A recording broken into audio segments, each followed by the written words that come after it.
నమస్తే సకులు. ఈరోజు కథ పేరు మారిపోయిన పెళ్లి కూతురు. కోసలరాజుకు కొడుకైన కమలాకరుడు, వాడు అందానికి నవమన్మధుడు. ఆ నగరంలోనే ఒక భట్రాజు ఉండేవాడు. ఆ భట్రాజు దేశాటన చేస్తూ విధిరా నగరానికి వెళ్ళి ఒక నాట్యాచార్యుడి ఇంట అతిథిగా ఉన్నాడు. ఒకనాడు ఆ నాట్యాచార్యుడు భట్రాజుతో, రేపు రాజసభలో రాజకుమార్తె నేను చెప్పిన కొత్త నాట్యం ప్రదర్శించబోతోంది అని చెప్పాడు. ఆ నాట్యం చూడాలని వేడుక పుట్టిన భట్రాజు నాట్యాచార్యుడి వెంట రాజసభకు వెళ్ళి కూర్చున్నాడు. రాజకుమార్తె హంసావళి సభకు వచ్చి కొత్త నాట్యం ప్రారంభించింది. అందంలో రంభా ఊర్వశులను తలదన్నే హంసావళిని చూడగానే భట్రాజు, ఆహా, ఈ పిల్లను మా రాజకుమారుడు కమలాకరుడు చేసుకుంటే ఎంత బాగుండును అనుకున్నాడు. భట్రాజు చాలా గడుసువాడు. ఈ ఆలోచన తట్టిన మీదట ఇందుకు గాను తానే స్వయంగా పాట పాడాలనుకున్నాడు. దానికి మొట్టమొదటగా తాను రాజభవనంలో ప్రవేశించాలి. అందుకు గాను అతను ఏం చేశాడంటే, సభ ముగిసే లోపల ఒక గుడ్డ మీద సమర్థులుంటే నాతో సమంగా చిత్తరువులు చిత్రించవచ్చు అని రాసి దాన్ని పక్కన పెట్టుకుని రాజద్వారం దగ్గర కూర్చున్నాడు. ఈ సంగతి విని రాజుగారు తెలివిగా వీడెవడో గొప్ప చిత్రకారుడు అనుకుని తన కుమార్తె ఇంటి గోడలపై చిత్రాలు రచించడానికి భట్రాజుని వినియోగించాడు. భట్రాజు హంసావళి పడక గది గోడ మీద కమలాకరుణ్ణి అతని పరివారాన్ని చిత్రించాడు. కానీ ఆ బొమ్మలో చిత్రించిన వాడు ఫలానా రాజకుమారుడని తానే చెబితే మోసం చేస్తున్నాడని రాజకుమార్తె అనుకోవచ్చు. హంసావళి తానే ఆ బొమ్మ ఎవరిది అని అడగలేదు. అందుచేత భట్రాజు ఇంకొక యుక్తి చేశాడు. నమ్మకస్తుడైన మిత్రుడిని ఒకరిని సహాయం కోరి వాడికి ఏం చేయాలో ముందుగా బోధించాడు. భట్రాజు మిత్రుడు వెర్రిబాగుల వాడిలాగా నటిస్తూ రాజభవనం వద్దకు వచ్చి రాజకుమారులను కాసేపు నవ్వించాడు. అది తెలిసి హంసావళి వాడిని తన భవనానికి పిలిపించింది. వాడు రాజకుమార్తె గది గోడ మీద భట్రాజు వేసిన బొమ్మ చూస్తూనే, అదేమిటి, కోసల రాజకుమారుడు కమలాకరుడు ఇక్కడికెలా వచ్చాడు? ఆహా, అతను ఎంత అందగాడు! అటువంటి అందగాడు ఈ భూప్రపంచంలో మరొకడు లేడు కదా అన్నాడు. అదేమిటి, ఈ వెర్రివాడు ఇలా అంటున్నాడు అని హంసావళి భట్రాజుని అడిగింది. వాడు చెప్పేది నిజమేనమ్మా, వీడెప్పుడో ఆ రాజకుమారుణ్ణి చూసి ఉంటాడు, అందుచేతనే బొమ్మ చూసి పోల్చగలిగాడు అని భట్రాజు చెప్పాడు. ఆ మాటతో హంసావళి మనసులో కమలాకరుడిపై ప్రేమ మొలకెత్తి దినదిన ప్రవర్ధమానం కాసాగింది. తన పని ఈ విధంగా ఇక్కడ ముగించుకుని భట్రాజు కోసల నగరానికి వెళ్ళి యుక్తిగా రాజకుమారుడితో ఈ జరిగిన సంగతంతా చెప్పాడు. దాంతో కమలాకరుడికి హంసావళిపైన ప్రేమ అంకురించి దినదిన ప్రవర్ధమానం కాసాగింది. అది జరిగిన కొద్ది కాలానికి కమలాకరుడితో తండ్రి, నాయనా, ఈడు వచ్చిన వాడవు, అస్తమానం ఇంట్లో కూర్చుని సుఖాలు అనుభవించకపోతే మన శత్రువులను జయించి రారాదు. అంగరాజు మనతో యుద్ధానికి ఆయత్తమవుతున్నాడట. సైన్యం తీసుకుపోయి ఆ అంగరాజుని ఓడించు అన్నాడు. విదేశానికి వెళ్ళడానికి ఇది మంచి అవకాశం దొరికిందని అందుచేత కమలాకరుడు తండ్రి మాట ప్రకారం ఆ అంగదేశానికి పైకి దండయాత్రకు వెళ్ళాడు. అంగరాజుతో యుద్ధం చేసి ఓడించడమే కాకుండా రాజును ప్రాణాలతో ఒంటరిగా పట్టుకుని వచ్చి భటులకిచ్చి తండ్రి వద్దకు పంపుతూ, నేను మన ఇతర శత్రువులను అందరినీ జయించి కానీ తిరిగి రాను అని కబురు చేశాడు. తర్వాత కమలాకరుడు దారిలో తగిలిన దేశాలన్నిటినీ జయిస్తూ తన సేనను అంతకంతకు పెంచుకుంటూ కాలక్రమాన విదిశా నగరం చేరి ఊరి బయట విడిది రాజుగారి వద్దకు ఒక దూతను పంపాడు.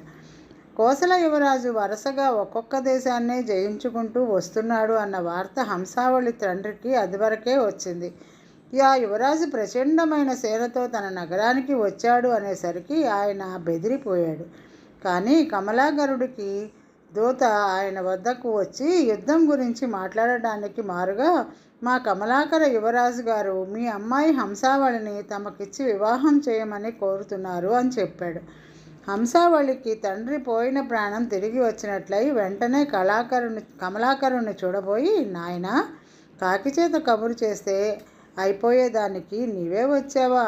నా కుమార్తె నీకంటే తగిన వరుడు ఎక్కడ దొరుకుతాడు? నా కుమార్తె మహిమ గలది, పసితనం నుంచి విష్ణువుని ఆరాధించడం వల్ల ఎలాంటి జ్వరాన్నైనా ఆమె తాకి పోగొట్టగలదు. ఇది నాకే స్వయంగా అనుభవం అన్నాడు. ఆయన అప్పుడే తన కూతురి పెళ్లికి లగ్నం కూడా నిర్ణయించి తన ఇంటికి వెళ్ళిపోయాడు. తనకు కమలాకరుడికి పెళ్లి నిశ్చయం అంటే హంసావళి నమ్మలేకపోయింది. తాను ఎవరిని పెళ్లాడాలని ఇంతకాలంగా కలలు కంటున్నదో అతడే తనకు దైవికంగా భర్త కావడం సాధ్యమా? ఈ పెళ్ళికొడుకు తన గది గోడ మీద చిత్రించినవాడా, లేక అదే పేరు గల మరొక రాజకుమారుడా? అతడి వెంట పెద్ద సేన ఉండడం చూసి తన తండ్రి దడుచుకుని తనకు వాడిని ఇవ్వడానికి ఒప్పుకున్నాడేమో. ఈ అనుమానాలు హంసావళిని బాధించసాగాయి. హంసావళి కవిత మంజరి, అశోక కవిత అని ఇద్దరు ఇష్టసఖులున్నారు. ఆమె కనక మంజరితో రహస్యంగా ఓసి, నీవు ఆ రాజకుమారుడి వద్దకు వెళ్ళి అతను నా గది గోడ మీద చిత్రించిన కమలాకరుడో కాదో సరిగా తెలుసుకుని రా అని చెప్పింది. కనకమంజరి గడ్డాలు, మీసాలు, కాషాయ వస్త్రాలు, రుద్రాక్షమాడలు, జింకతోలు మొదలైనవి సంపాదించి యతివేషం వేసుకుని కమలాకరుడుండే విడిదికి వెళ్ళి అతని చేత మర్యాదలు చేయించుకున్నది. కానీ అతన్ని చూడగానే కనకమంజరికి మోహం ఆవేశించి ఎలాగైనా తానే అతన్ని పెళ్లాడాలని దుర్బుద్ధి పుట్టింది. అందుచేత కనకమంజరి ఇంటికి తిరిగి వచ్చి హంసావళితో, సఖి, నీవు నిజంగా ఎంత దురదృష్టవంతురాలివి. నేను వెళ్ళేసరికి నీ కాబోయే భర్త తాళ్లతో బంధించి బలవంతాన ఏదో మందలిస్తున్నాడు. అతనికి దయ్యం పట్టింది. నన్ను చూడగానే భూతవైద్యం చేతనవునా అని అడిగాడు. నేనేమో రక్ష కట్టి మళ్ళీ వస్తాను అని వాళ్ళతో చెప్పి వచ్చేశాను. మహారాజు గారు నీకు మొత్తానికి మంచి సంబంధమే కుదిర్చారు అన్నది. ఈ మాటలు వినగానే హంసావళి బెదిరిపోయి, సఖి, ఈ పెళ్లి తప్పించుకోవడం ఎలా అని కనకమంజరిని అడిగింది. మనం ఒక యుక్తి చేస్తే ఈ పెళ్లి నీకు తప్పుతుంది. మరొకరు ఎవరో నీ వేషం వేసి పెళ్లిపీటల మీద కూర్చోపెట్టి మనిద్దరం అరణ్య మార్గాన పడి పారిపోదాం అన్నది కనకమంజరి.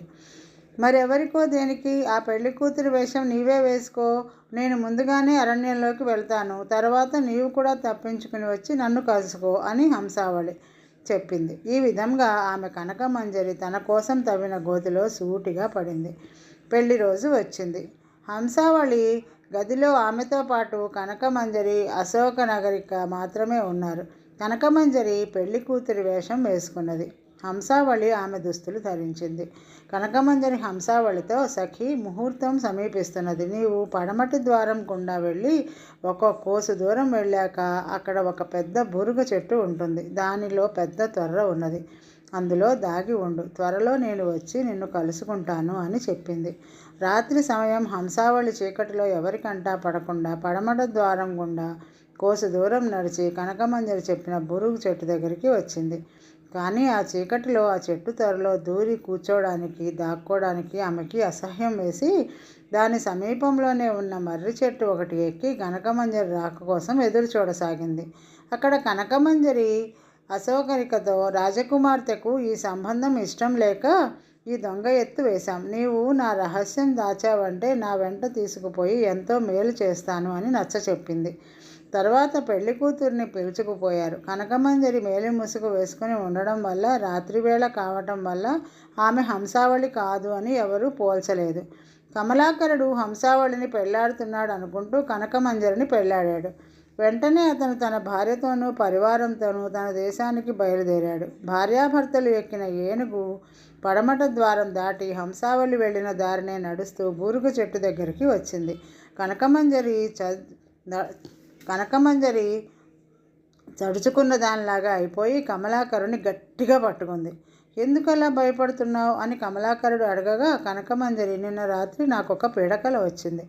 అందులో నేను ఈ బూరుగ చెట్టు దగ్గరికి వచ్చినట్లు, అందులో నుంచి ఒక పిశాచి వచ్చి నన్ను పట్టుకొని మింగబోయినట్లు, అంతలో ఒక బ్రాహ్మణుడు నన్ను కాపాడి పిశాచితో సహా ఈ బూరుగ చెట్టును తగలబెట్టమన్నట్టు వచ్చింది. ఈ చెట్టును ఇప్పుడు చూడగానే నాకు ఆ పాడుకల జ్ఞాపకం వచ్చి భయం వేసింది అన్నది. ఈ మాట విని కమలాకరుడు తన భటులతో ఈ బూరుగు చెట్టును కాల్చివేయండి అన్నాడు. ఆ చెట్టులో నుంచి పిశాచి బయటికి వస్తే దాన్ని కూడా ఆ మంటల్లోనే వేయండి అన్నది దుర్మార్గురాలైన కనకమంజరి. బూరుగు చెట్టు కాలి బూడిద అయినాక కనకమంజరి తనకు హంసావళి మీద పీడ శాశ్వతంగా విరగడైపోయిందని ఎంతో సంతోషించింది.